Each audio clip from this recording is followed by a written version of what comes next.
Nama saya Aida Nurina binti Tazali dan saya akan menerangkan tentang definisi falsafah modernisme dan juga definisi falsafah sejahtera. Definisi modernisme ini merujuk kepada suatu watak moden atau kualiti pemikiran, ekspresi atau juga teknik. Jadi untuk mudah difahami, modernisme ini berbentuk seperti suatu pergerakan artistik tentang kebudayaan, seni bina, muzik dan juga kesusastraan. Manakala dari segi agama pula, modernisme ini ialah teori yang wujud pada lewat abad ke-19 kerana ingin membina kepercayaan tentang ilmu dan agama budaya moden melalui ajaran agama tradisi. Modernisme ini akan mengikut dasar kefahaman falsafah dan juga intelektual yang terkenal pada abad itu. Mereka yang mengamalkan modernisme ini akan menolak ideologi realisme. Disebabkan itu, aliran modernisme ini memberi kesan kepada kerohanian, agama, pendidikan, kebudayaan kerana mempunyai perubahan mengikut zaman tersebut. Jadi, bagi masuk falsafah sejahtera pula adalah untuk menuju keharmonian dan kesejahteraan. Falsafah sejahtera pula terbentuk daripada hasil gabungan falsafah pendidikan kebangsaan dan juga rukun negara Malaysia. Seperti yang diketahui, pendidikan ialah sesuatu yang amat dititik beratkan pada era ini kerana pendidikan dapat melahirkan generasi yang berkualiti dari segi emosi, jasmani, rohani, intelek dan juga sosial. Selain daripada itu, pendidikan juga amat penting kerana manusia memerlukan ilmu dan kemahiran untuk berkembang menjadi ilmu yang berjaya. Akhir kata, falsafah sejahtera adalah penting kerana ia menitik beratkan rakyat supaya menyumbang kepada keharmonian dan juga kemakmuran di Malaysia. Jadi, objektif kajian ini dilakukan untuk menambah pengetahuan tentang perbandingan antara falsafah modernisme dan juga falsafah sejahtera. Terdapat beberapa objektif yang boleh didapati melalui tugasan ini. Antaranya ialah mengenal pasti definisi falsafah modernisme dan juga falsafah sejahtera, mengenal pasti sejarah aliran dan faktor perkembangan falsafah modernisme, mengenal pasti cabaran dan halangan dalam mengaplikasi falsafah modernisme, mengenal pasti sejarah aliran dan faktor perkembangan falsafah sejahtera, mengenal pasti cabaran dan juga halangan dalam mengaplikasikan falsafah pendidikan negara, dan menganalisasi dan memberi pandangan tentang perbandingan antara falsafah modernisme dan juga falsafah sejahtera. Assalamualaikum warahmatullahi wabarakatuh. Nama saya Aziz Naufal bin Muhammad Asri dan saya akan meneruskan pembentangan ini. Jadi pertama sekali, definisi modernisme. Modernisme dalam bahasa yang mudah difahami ialah proses mengajak masyarakat semasa meninggalkan segala amalan tradisional ke arah kehidupan yang lebih moden. Fahaman ini meliputi pemodenan terhadap budaya, seni, adat resam dan paling utama ialah agama. Jadi, terdapat dua faktor perkembangan falsafah modernisme iaitu pengaruh sekularisme pada zaman Renaissance di sekitar abad ke-15 hingga ke-17 dan pengaruh ahli falsafah pada zaman Enlightenment di abad ke-18. Jadi, faktor pertama perkembangan sejarah modernisme ialah disebabkan oleh kemunculan fahaman sekularisme pada zaman Renaissance yang bertapak di Eropah sejak abad ke-15 hingga abad ke-17. Istilah sekularisme telah digunakan pertama kalinya oleh George Jacob Holyoake pada 1851 di mana beliau menjelaskan pandangannya bagi menggalakkan satu urutan sosial yang mengasingkan agama daripada kehidupan tanpa menyingkirkan kepercayaan agama. Pada asasnya, modernisme diwujudkan untuk menolak fahaman tradisionalisme yang dianggap lapuk dengan melakukan transformasi melalui proses pemodenan dalam segala aspek kehidupan masyarakat seperti budaya, seni, pegangan, adat resam dan sebagainya. Agama juga dianggap sebagai kolot dan sesetengah ajarannya tidak sesuai dengan konsep pemodenan yang ingin dibawa. Makanya daripada itu, masyarakat Eropah mula membebaskan diri daripada agama. Seterusnya, kita ke faktor kedua perkembangan falsafah modernisme. Okey, secara ringkasnya terdapat 4 perkara yang mudah difahami dan dalam perkembangan falsafah modernisme pada zaman ini. Pertama sekali, ia bermula berkembang sekitar abad ke-18. Keduanya ialah ia berkembang kerana gerakan Enlightenment pada abad itu. Dan ketiga, ia dibawa oleh golongan ahli-ahli falsafah Enlightenment di negara Jerman dan Britain. Terdapat 3 ahli falsafah yang telah memainkan peranan yang penting dalam gerakan Enlightenment, iaitu Immanuel Kant yang membawa gerakan tersebut di Jerman, manakala David Hume dan John Locke di Britain. Gerakan yang dibawa oleh ketiga ahli falsafah ini membawa fahaman modernisme yang menekankan akan pentingnya akal fikiran yang rasional di dalam menentukan kebenaran. Mereka bertiga ini mempunyai idea dan fahaman yang sama di mana sains dan kaedah saintifik adalah perkara yang utama dalam kemajuan di dalam pencapaian ilmu manusia.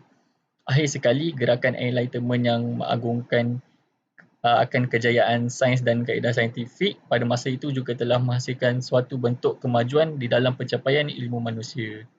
Assalamualaikum warahmatullahi wabarakatuh. Nama saya Farah Nusyamin binti Azmi. Saya akan membentangkan mengenai cabaran dalam mengaplikasikan falsafah modernisme di negara ini. Malaysia mempunyai kepelbagaian dalam agama dan bangsa. Lebih 60% daripada populasi di Malaysia ini terdiri daripada orang Melayu dan menganut agama Islam. Oleh sebab itu, falsafah modernisme ini untuk diaplikasikan di Malaysia mendapat pelbagai cabaran dan halangan. Cabaran yang pertama adalah mereka menganggap falsafah modernisme ini terlalu mengikut cara pemikiran dan adat orang Barat. Menurut tokoh pemikir Islam iaitu Syed Muhammad Naqib Al-Atas berkata bahawa gaya hidup orang Barat adalah sama sekali berbeza dengan gaya hidup orang Islam. Yang mana orang Barat lebih bersosial, lebih liberal, lebih terbuka dan sebagainya berbanding orang Islam. Orang Islam sendiri mempunyai batas-batas, sebagai contoh batas pergaulan di antara lelaki dan wanita. Oleh sebab itu, falsafah modernisme ini mendapat halangan untuk diaplikasikan di negara ini. Seterusnya, falsafah ini mendapat halangan disebabkan oleh falsafah modernisme ini mengangkat akal yang rasional dan sains semata-mata. Kejayaan dicapai oleh negara-negara Barat dan penguasaan bidang-bidang yang terkemuka di dunia dikuasai oleh orang-orang Barat disebabkan oleh falsafah modernisme. Selepas kemajuan telah dicapai, mereka berpendapat bahawa orang Islam itu mundur dan sekiranya orang Islam ingin mencapai kemajuan seperti mereka, orang Islam perlu bersikap lebih terbuka. Orang Barat berpendapat bahawa dengan akal yang rasional dan sains semata-mata mereka dapat melahirkan masyarakat yang maju. Ada sekali cabaran yang dihadapi dalam mengaplikasikan falsafah modernisme ini di negara ini kerana orang-orang Barat atau falsafah modernisme ini memperjuangkan hak kesamarataan di antara lelaki dan wanita. Mereka mengatakan bahawa para wanita ini ditindas disebabkan oleh agama. Ini jelas sama sekali salah. Sejak kedatangan Islam, Rasulullah SAW telah membebaskan para wanita daripada terus ditindas oleh orang Arab Jahiliyah. Orang Arab Jahiliyah menjadikan para wanita sebagai pemuas nafsu, barang dagangan dan sebagainya. Dengan hadirnya Islam pada waktu itu telah menyelamatkan para wanita daripada terus ditindas. Buktinya ramai para wanita hari ini telah berjaya dan tidak dikongkong dengan agama. Selain itu, mereka juga bebas melakukan apa sahaja selagi tidak melanggar hukum syarak. Menuntut hak yang tidak sepatutnya seperti menuntut hak kesamarataan di antara para wanita dan lelaki menyebabkan falsafah modernisme ini sendiri susah untuk diaplikasikan dalam negara ini. Syed Muhammad Naqib Al-Atas memberi pandangan bahawa ilmu-ilmu yang dibawa daripada Barat perlu diislamisasikan terlebih dahulu sebelum disampaikan kepada orang Islam yang lain. Sekiranya tidak diislamisasikan terlebih dahulu, beliau bimbang bahawa ilmu-ilmu yang disampaikan kemudian akan menimbulkan kekeliruan kepada para umat Islam yang lain. Selain itu juga, tokoh modernisme iaitu Muhammad Abduh juga berpendapat bahawa modernisme itu perlu, sebagai contohnya modernisme di dalam pendidikan, bagi memastikan umat Islam tidak mundur dan untuk memastikan umat Islam tidak ketinggalan. Falsafah sejahtera di Malaysia adalah hasil campuran bila falsafah peninggalan kebangsaan yang dibentuk berlandaskan ideologi kebangsaan yang digabungkan bersama rukun negara. Rukun negara digubal bagi memastikan perpaduan dan kesejahteraan tercapai serta dapat membawa kepada kesejahteraan sejagat. Falsafah sejahtera adalah sebagai pentafsiran rukun negara. Falsafah sejahtera ini terjadi apabila wujudnya aspek kesejahteraan bagi setiap rakyat yang dipupuk melalui pendidikan dari awal. Tujuan utama FPK dan rukun negara digubal untuk kesejahteraan individu, keluarga, masyarakat dan negara. Falsafah pendidikan kebangsaan lahir dalam proses sangat lama sejak kemerdekaan, iaitu proses pembinaan bangsa dan negara Malaysia. Seperti yang kita semua ketahui, konsep pendidikan kebangsaan dirumuskan pada tahun 1988 dan disebut dalam Undang-Undang Pendidikan 1996. Beberapa ciri laporan Kabinet pada tahun 1979 lebih menumpukan pada pendidikan asas 3M, pendidikan kerohanian dan kurikulum. Oleh itu, lahirlah Undang-Undang Pendidikan 1996. Untuk pertama kalinya, kita dapat melihat pelbagai penambahbaikan yang dibuat oleh pemerintah, termasuk terhadap sistem pendidikan, iaitu konsep pendidikan nasional. Kedatangan penjajah Inggeris telah menukar pola masyarakat di negara ini. Situasi ini menyebabkan hubungan di antara kaum terbatas. Keadaan ini lebih merumitkan dan telah menimbulkan rasa tidak puas hati dalam kalangan setiap kaum. Hubungan kaum semakin keruh apabila parti-parti politik membuat provokasi antara satu sama lain yang akhirnya menjurus kepada pergaduhan. Ia semakin serius hingga mencetuskan peristiwa berdarah 13 Mei 1969. Kesan daripada peristiwa itu, kerajaan telah mencari satu cara bagi mengatasi masalah pergaduhan kaum. Berikutan itu, sistem kerajaan berparlimen telah digantung dan Majlis Gerakan Negara ditubuhkan bertujuan untuk mengembalikan keamanan, menegakkan semula undang-undang negara dan memupuk suasana harmoni. Majlis Perundingan Negara telah merumuskan bahawa satu ideologi yang mampu mengatasi garis pemisah antara kaum perlu diwujudkan di negara ini. Berasaskan keputusan tersebut, maka lahirlah rukun negara. Bagi membentuk FPK ini yang bertujuan untuk memberi panduan kepada segala usaha pendidikan, terdapat beberapa faktor telah dibicarakan. Faktor yang pertama ialah faktor keagamaan. Agama adalah aspek penting dalam kesejahteraan dan pembangunan sebuah negara. Selain itu, menurut Undang-Undang Nasional, ada agama lain yang dapat dipercayai oleh masyarakat negara tersebut, seperti agama Kristian, Buddha dan Hindu. Faktor kedua ialah faktor sosial. Keharmonian dan kemakmuran negara bergantung kepada amalan toleransi, kerjasama dan saling menghormati serta memastikan keadaan sosial yang stabil. Yang ketiga ialah faktor sejagat. Pemikiran yang diutarakan oleh program pendidikan internasional telah memberi pengaruh terhadap falsafah pendidikan nasional. Oleh itu, sistem pendidikan Malaysia mesti merangkumi aspek universal agar masyarakat yang dapat menerapkan standard antarabangsa yang sama dengan negara maju yang lain. Ialah faktor politik, bertujuan mencapai perpaduan kaum merupakan pertimbangan asas dalam pengumpulan falsafah pendidikan kebangsaan. Faktor yang terakhir ialah faktor ekonomi. Faktor ini sangat mempengaruhi tujuan pendidikan dalam usaha membawa pembangunan dan kemajuan di negara ini. Ini kerana jika ekonomi tidak stabil, maka kegiatan dan juga proses bagi melaksanakan falsafah pendidikan kebangsaan mustahil dijalankan dengan teratur. Assalamualaikum warahmatullahi wabarakatuh. Nama saya Ria Fatihah binti Muhammad Zulkarnain. Untuk bahagian saya akan menerangkan tentang cabaran yang perlu dihadapi bagi menjanjikan falsafah pendidikan kebangsaan. Seperti yang kita semua tahu, semua perkara di dunia ini pastilah mempunyai cabaran yang tersendiri, terutama sekali sekiranya ianya melibatkan perkara yang baik. Maka, sudah tentulah pelbagai cabaran yang akan dihadapi. Falsafah pendidikan kebangsaan juga tidak terkecuali.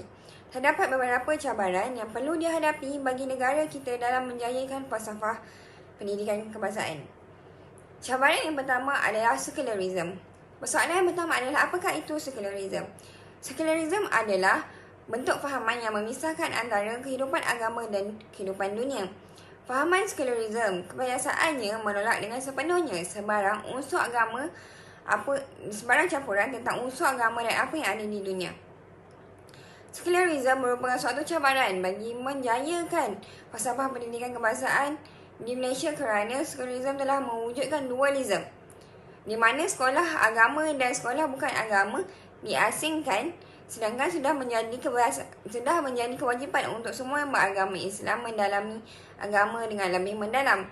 Bukan itu saja, ianya juga telah menyebabkan tulisan jari bukan lagi sesuatu kebiasaan di dalam Malaysia, sedangkan ianya pernah menjadi bahasa perantara kita.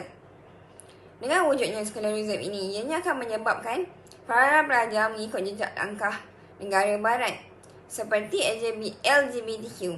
Ini adalah impak sekiranya sekularisme tidak dibendung.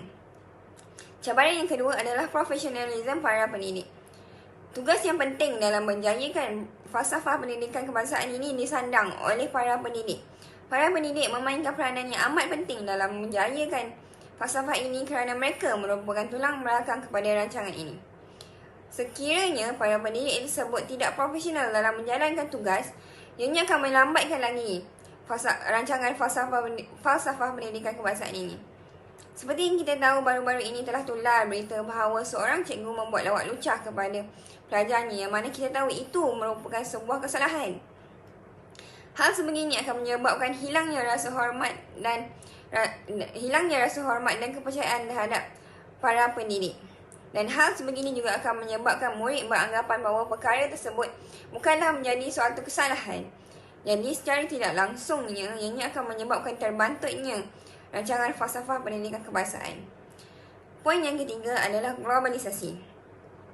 Dunia kini berada di ambang globalisasi yang mana semua perkara boleh dibuat menggunakan teknologi. Begitu juga dalam mengakses maklumat. Semua perkara akan berada di hujung jari. Tidak dinafikan globalisasi merupakan sesuatu yang bagus, tapi ianya juga boleh mendatangkan keburukan sekiranya tidak digunakan dengan betul. Sekiranya tidak digunakan dengan betul, para pelajar akan menggunakannya untuk mengakses perkara-perkara yang tidak sepatutnya mereka akses, seperti pornografi dan sebagainya. Melalui globalisasi juga, fahaman liberalisme boleh tersebar. Sebagai kesimpulannya, perancangan yang lebih khusus haruslah dibuat bagi membantras perkara-perkara ini dari terus tersebar. Kerana sekiranya ianya terus tersebar dan semakin teruk, sukarlah untuk kita merealisasikan falsafah pendidikan kebangsaan yang mana ingin melahirkan rakyat Malaysia yang berilmu pengetahuan, berketerampilan, berakhlak mulia, bertanggungjawab dan berkeupayaan mencapai kesejahteraan diri, serta memberi sumbangan terhadap keharmonian dan kemakmuran keluarga, masyarakat dan negara. Sekian itu sahaja daripada saya. Terima kasih. Assalamualaikum, nama saya Nur Hidayah Najiha binti Abdul Hakim. Untuk bahagian saya akan membincangkan tentang hasil kajian falsafah modernisme dan juga falsafah sejahtera.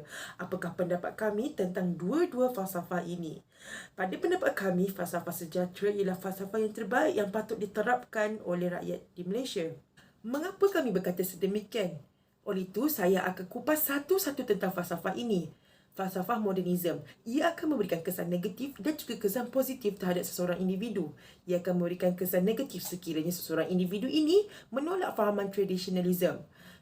Ini bermaksud mereka ingin bebas beragama. Sebagai contoh, umat Islam diwajibkan untuk solat 5 waktu sehari semalam. Tetapi individu ini tidak melakukan kerana mereka rasa terkongkong dan tidak bebas.